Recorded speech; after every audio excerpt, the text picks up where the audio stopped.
Hello, River Cruise fans. Let me guess. You've done the Rhine, you've done the Danube, perhaps you've sailed around France for a little bit. Now you're looking for something a little bit different. Stay tuned as we have a look at the Douro River in Portugal.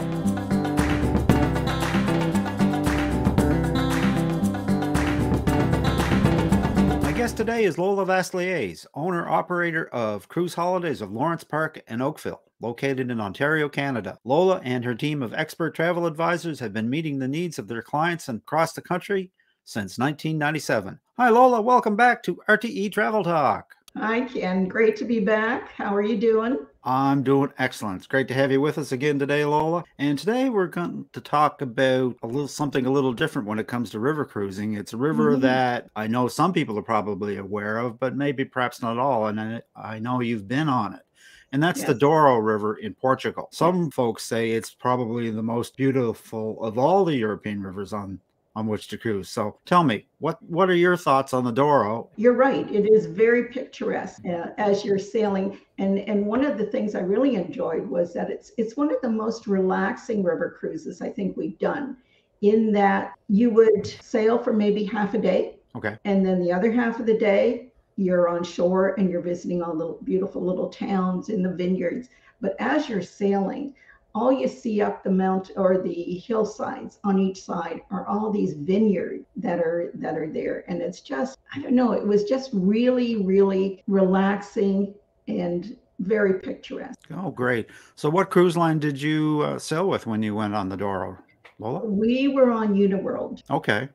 But besides Uniworld, there is Avalon Waterways, Scenic, Viking, number of different cruise lines that sail. So pretty much all the major river cruise lines in Europe have an itinerary on the Douro. Yeah. So if we were to compare sailing on the Douro with sailing on the Rhine, for example, as you're going down the river, you mentioned there's a lot of vineyards and stuff. Is that the only difference, or? Also, the villages and little towns that you stop in are not commercialized. Okay. So this type of tourism is still relatively new for them. So you're not finding a lot of the trinkets and trash. Okay, so it's a more authentic experience then. It's more authentic, yes, very charming. Now, with sailing on the Danube or sailing on the Rhine, you're going to traverse several different countries. Is there more than one country involved when you're doing the Douro? Most of them do go into Spain. They go into Salamanca,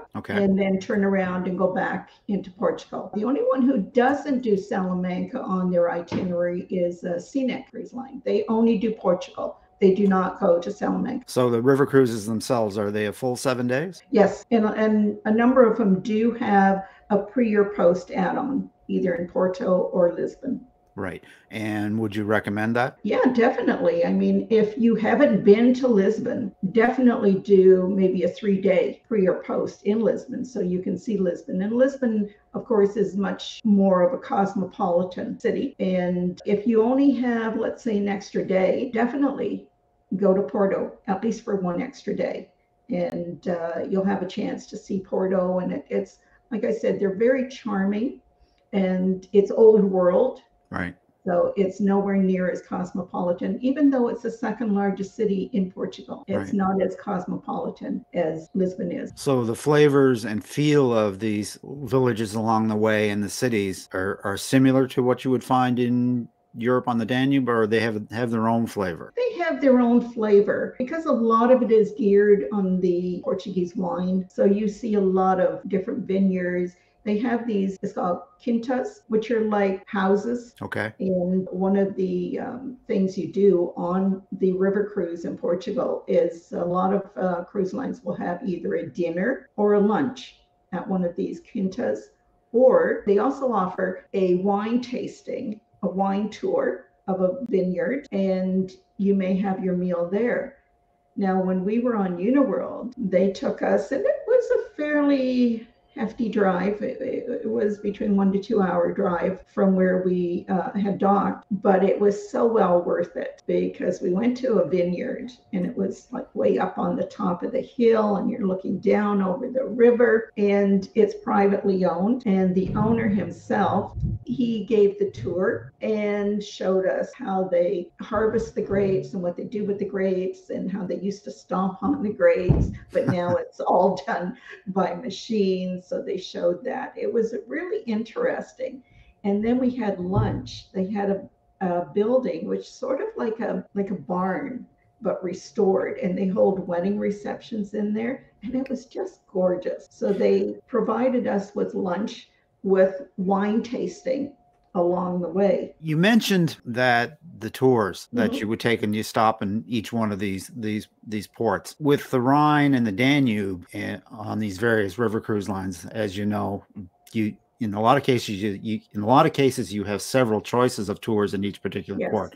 Is it the same on the Douro, or is it is it perhaps more limited? No, you have quite a few choices.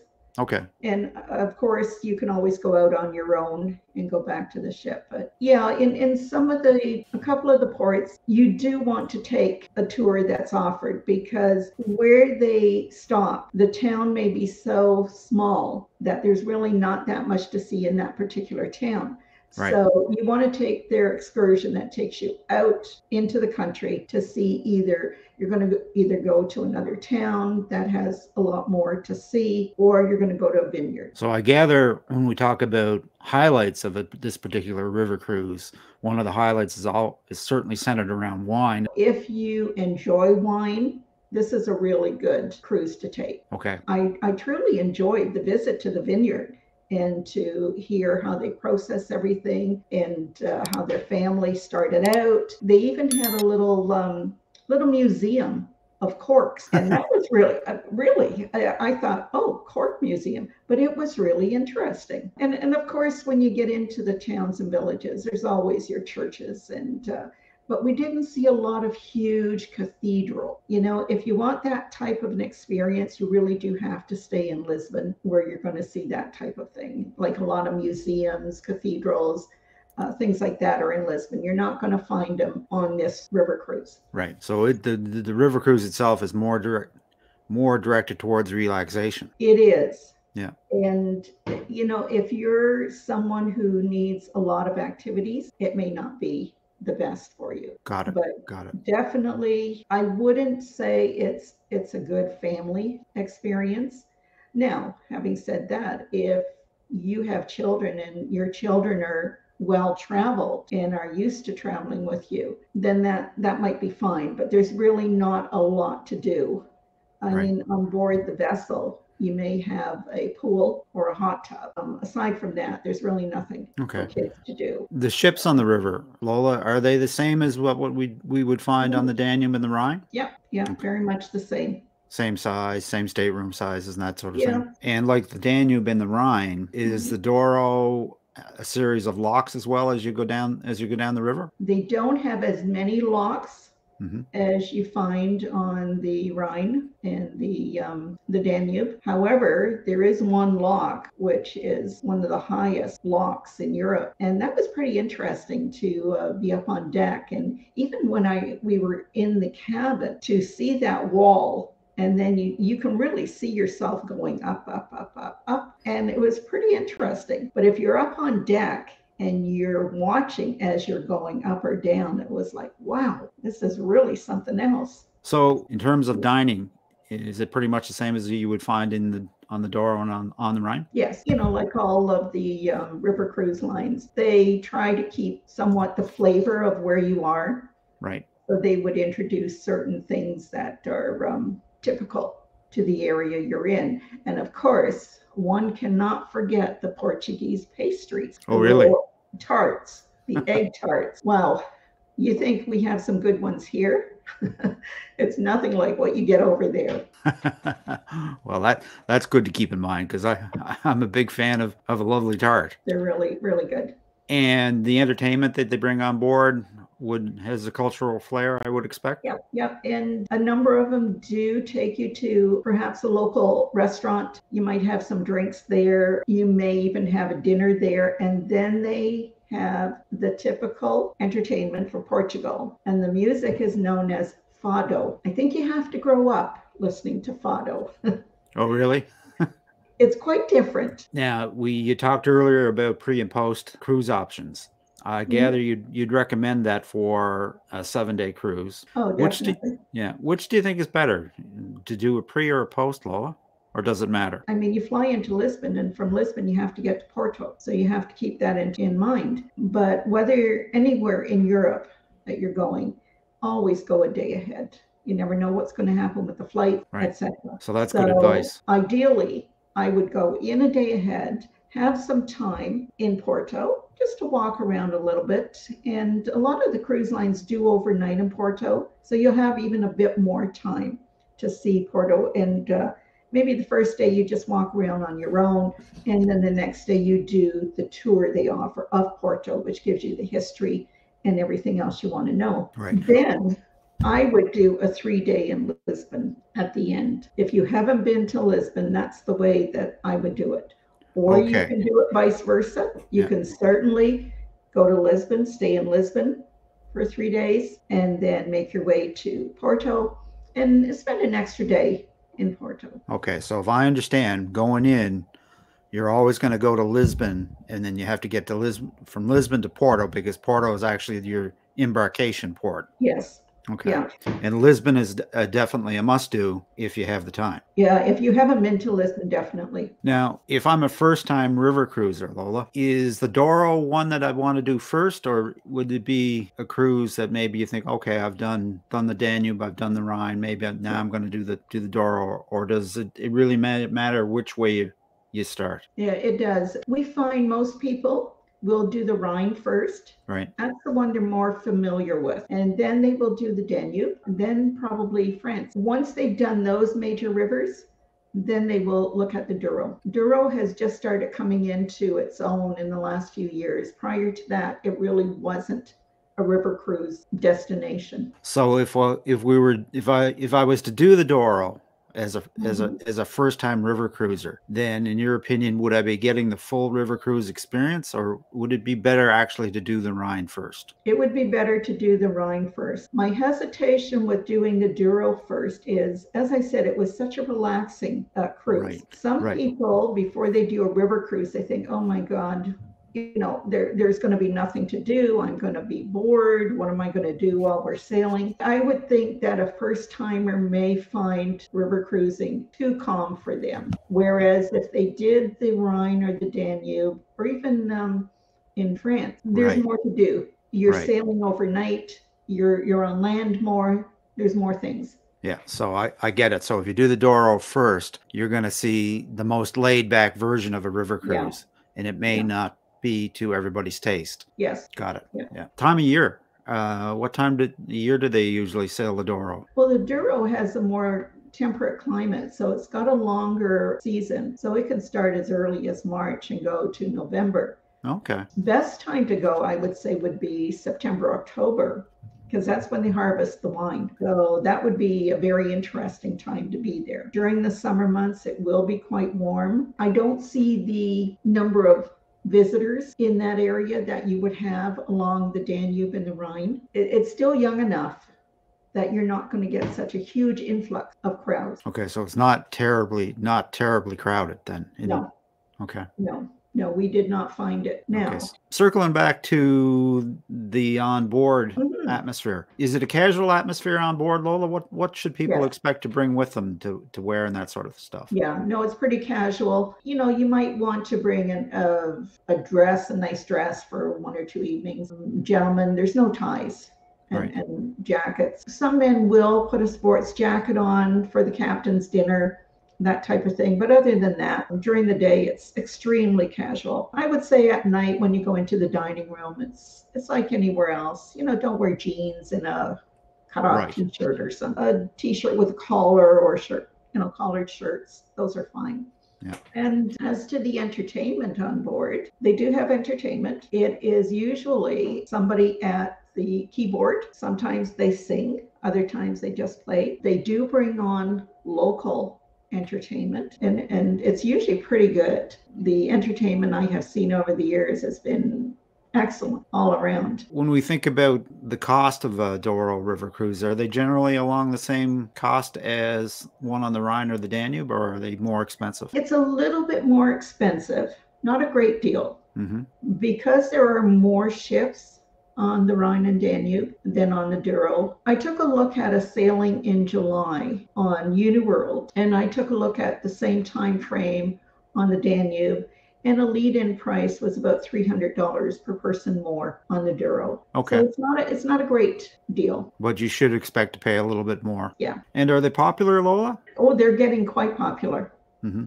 The Douro is getting very popular because a lot of people have done the rest of Europe and they're looking for new places to go. This is a good alternative for them. Should I wait to see if there's any advertised deals come out, or how long do I need to book something like this in advance to make sure I get what I want? It's the latter. Book in advance. You can never go wrong booking in advance. Sometimes the best deals are when they first bring out the itinerary for the next year. That's the time to book. Okay. Because with river cruises, they sell out. I mean, there's only so many cabins on that ship. Right. So with, if you've got a ship that only has 50 cabins, that itinerary is going to sell out. No, so exactly. Don't wait for a last minute deal because it won't happen.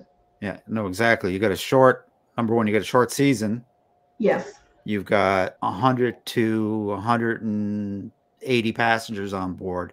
So there's not a lot of cabins. Really, there is no such thing as a last minute deal when it comes to a river cruise. No. And your best advice is to book early. Yes. Who would you recommend this cruise for, Lola? Definitely anybody who's done the other rivers in Europe, I would recommend it. People who really enjoy their wine would really enjoy this. People who want a relaxing, quiet vacation. Now, when I say quiet, I don't want to make it sound like it's going to be completely boring and everybody's going to be on the top deck sound asleep. Yeah. But it's just a slower pace. Right. So in the summertime, or it's the perfect river cruise to go up on the top deck, put your feet up, have a glass of wine, and watch the world go by. Absolutely.